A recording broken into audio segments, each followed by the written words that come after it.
think he'll be okay. But if he isn't, I was disappointed in a certain way. Some of the things that were said over the last day or two having to do with Zelensky, because when he considers Zelensky not credible, he's supposed to be making a deal with him, whether you like him or you don't like him. So I wasn't happy with that. But I think he's going to be good.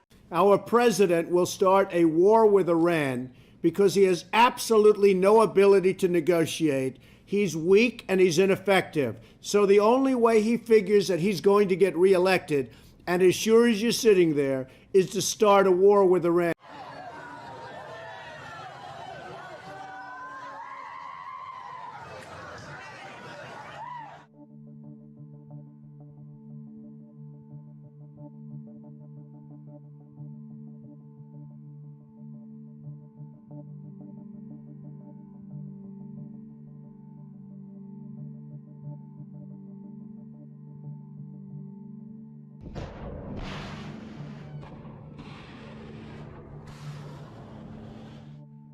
And I'm once again calling on all members of the Iranian Revolutionary Guard, the military and the police, to lay down their arms. They're only going to be killed. And now is the time to stand up for the Iranian people and help take back your country.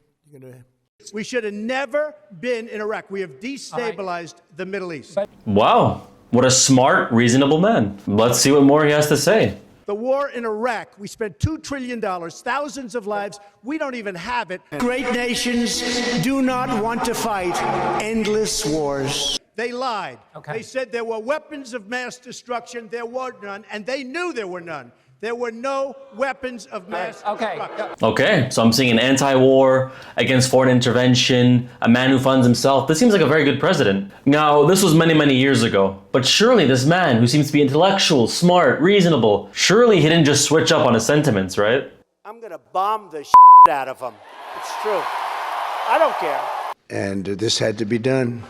They were very close to a nuclear weapon. The regime already had missiles capable of hitting Europe and our bases, both local and overseas, and would soon have had missiles capable of reaching our beautiful America.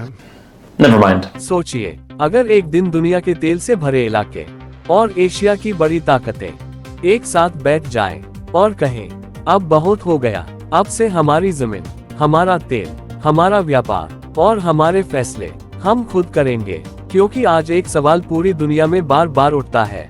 जब भी किसी देश की नीति America को पसंद नहीं आती, तो अचानक उस देश पर प्रतिबंध लग जाते हैं।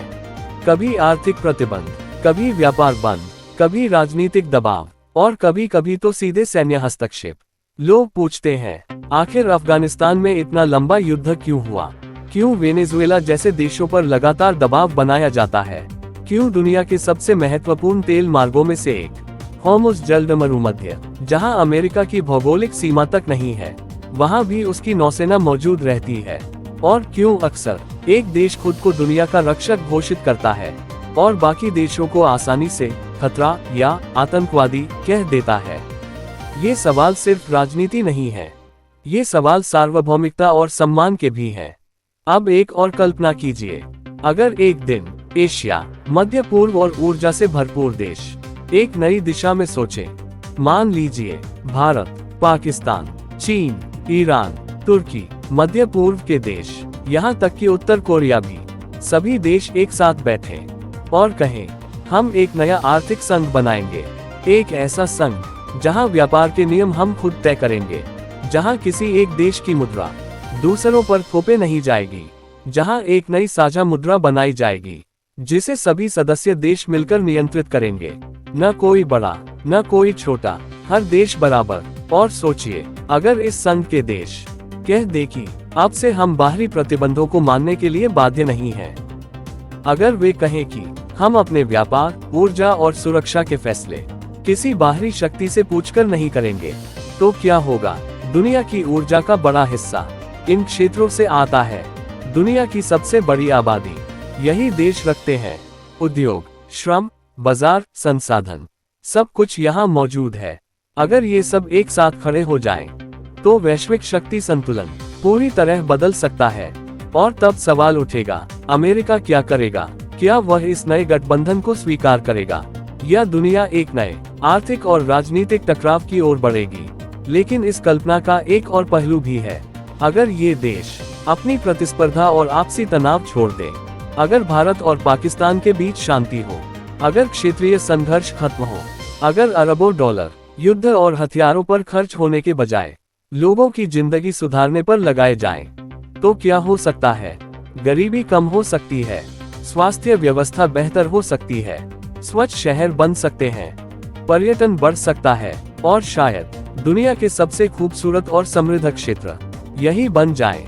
लेकिन यह सब अभी सिर्फ एक विचार है, एक संभावना, क्योंकि इतिहास हमें ये भी सिखाता है कि बड़े गठबंधन बनाना आसान नहीं होता।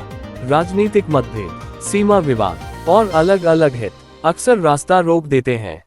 फिर भी सवाल बना रहता है, क्या भविष्य में दुनिया एक ही शक्ति के प्रभाव में रहेगी या उभरेगा एक नया बहुध्रुवीय विश्व, जहां कई शक्तियां मिलकर वैश्विक व्यवस्था तय करेगी? सोचिए, अगर सच में ऐसा दिन आया तो दुनिया कैसी दिखेगी?